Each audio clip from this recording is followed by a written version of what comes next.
Battlefield 6 has just been released, and today we're going to break down whether it is a game that you should be buying right away or whether you should be waiting until it goes on discount for the holidays. Now, Battlefield 6 may be one of the best battlefields since Battlefield 1 and even maybe Battlefield 4. What makes Battlefield 6 so special is it brings us back to the same gritty, exciting combat that we've been looking for in FPS games and have not gotten in a long time. Now, I'll be making a separate video talking about Call of Duty and kind of what's happened with that whole thing. So if you're excited about it, be sure to hit that subscribe button right over there, bottom right-hand corner. Hit the bell so you get notified when new episodes come out. Now, what makes Battlefield 6 so special? Well, let's start with the loadouts. Whereas some of the other games that sit in this genre have the ability to make your weapons look kind of silly. What Battlefield 6 does differently is it makes it so the weapons look raw, and no weapon is too overpowered compared to some of the others. What makes Battlefield 6 combat so special is a lot of the experience is really based upon your skill. And if you play with a certain class more often than another, you will level up that class.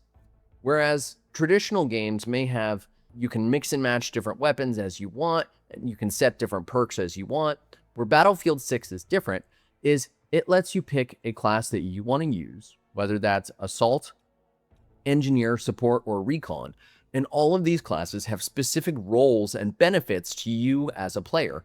You can't exactly mix and match things such that you have a portable radar with the Assault class, or you have an RPG with the Support class. You're kind of restricted to what you can use. But what this means is each player is critically important to the success of you as a team. Now, the other thing that I particularly like about Battlefield 6 is there is a really nice balance in the options available to you. You can have Attack and Defend, which is a couple different medium scale battles. You can have Lockdown, which are smaller scale battles. Honestly, I really like these when we talk about how to actually learn the different maps. This is probably the best way to go. Then you have other things like Escalation, or my personal favorite, Conquest. Conquest is all-out warfare. Now, another place where Battlefield 6 differs from some of the other games in the genre is you have the ability to use different machines. Now, what do I mean by that? Well, if you wanted to hop into a tank like the footage I'll show you above, you can actually drive multiple different kinds of vehicles. So if we go into the screen here, you can actually see there's anti-air vehicles, there's light transport, there's infantry fighting vehicles, there's main battle tanks. And again, the footage that I'll show you above is actually me in a battle tank absolutely going ham. Now, another thing that makes this particularly special is you can have multiple players in these tanks, and these tanks actually can make the difference in the impact that you have in combat. Maybe you need to hold an objective, throw a tank on it. Well, some people may also want to use anti-air tanks. These help get rid of some attack jets or fighter jets that people are particularly skilled with. I'll throw up my footage of me trying to pilot a fighter jet above. It was exciting, but some things may be left to other players. But Battlefield 6 integrates these different vehicles into your combat experience in a way that I haven't really found in other games. It keeps things exciting. Maybe you want to drive around in a vehicle in a light transport and switch onto the turret, or you just want to run some people over. You can do that.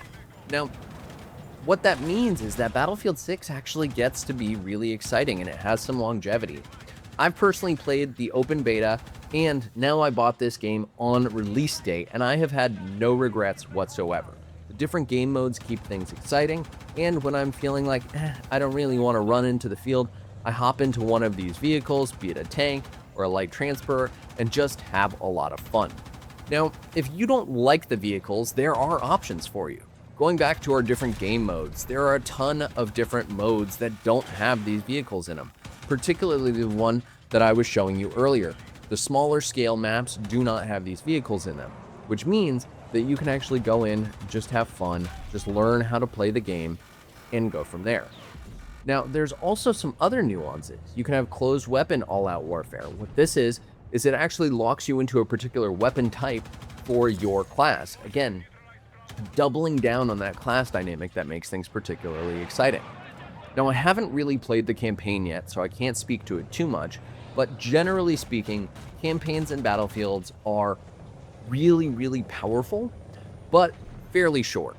So just keep that in mind. If you're buying the game for the campaign, I would probably wait for a discount, but if you're buying it for multiplayer, I would say this is probably one of the best multiplayer experiences in the game, and I personally wouldn't wait. And the reason for that is, again, Battlefield is a skill-based game, so if you can get in here and start playing early, then you can actually dominate when people do start getting Battlefield for the holidays. Now, there are also things you can do. You can custom search. There are community experiences where you can set things up like Bomb Squad or Ace Pursuit. I haven't done these, but it's kind of like the old Halo Forge if you come from the Xbox days.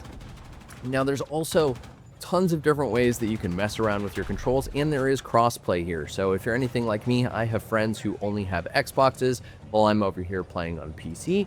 So you can also play with your friends, which I think is really nice and is a nice plus.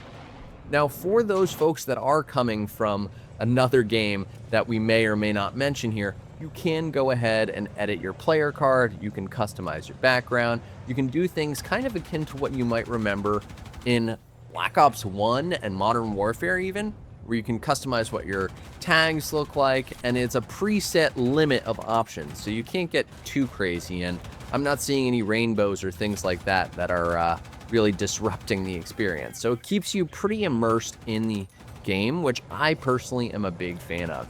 Now, of course, the guns themselves are a lot of fun to use.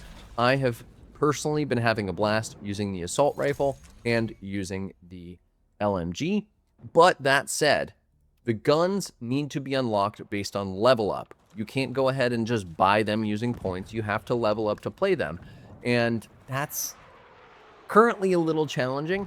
That said, all of the guns that I've used so far are actually pretty good, so I can't complain too much, but just keep that in mind. You can't really just jump in and grab the best gun that you want to use.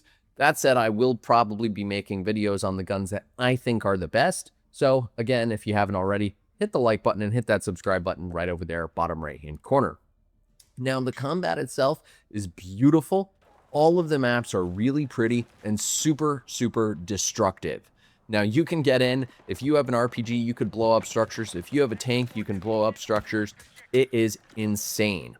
What this often does mean, though, it's hard to know where the enemies are going to be. These maps are not straight linear. Because you can spawn in different points, it's always hard to know where the enemies are going to be. So you have to sometimes play a little bit slower, which also lends itself to some of those classes that we talked about earlier. Maybe if you do want to be a run and gun, you can use the assault class or the engineer, whereas if you want to sit back and be a little bit more careful, you play as a medic and revive people, or you play as recon and snipe in the back. So there are different play styles that you're going to want to keep in mind, and playing the objective is critical in Battlefield. Most of the points that you get are going to be from capturing different objectives. Kills do not matter. If your team goes ahead and you capture as many objectives, you should be able to offset most of your kills and deads. That said, every time you do die and don't get revived, that will detract a point. If you look at the top, you can see there's a point counter for enemies and for us. So just keep that in mind as you go through and you play, because you don't want to be dying too much off the bat because you might hurt your team. But generally speaking, playing the objective is going to be the most rewarding thing that you can do. Now, personally, I've had a blast playing Battlefield 6. I would recommend it to anyone who can afford it. It is a little bit expensive, and one thing to keep in mind, especially if you're going to be on PC, is it does take a little bit of time for you to actually install the game itself. So just keep that in mind. You may not be able to sit down and just start playing. The other thing that you're going to want to bear in mind is actually that when you go to stream this game, if you want to stream it, you're really going to have a top-notch computer, or you're going to run into some friction. I already did one stream where I ran into a little bit of friction, so just keep that in mind. You probably want to cap your FPS. This is a demanding game. I'm playing on medium with a 4080 Super. That said, I could play on high with the 4080 Super, but I would not be able to stream alongside it.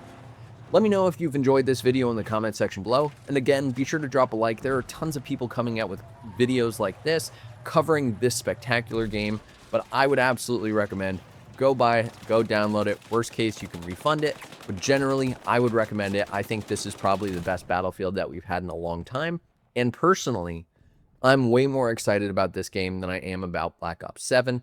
I think that Treyarch and Call of Duty have probably made a mistake with the way that they've approached that game, and yeah, let me know what you think in the comment section below. Thank you all.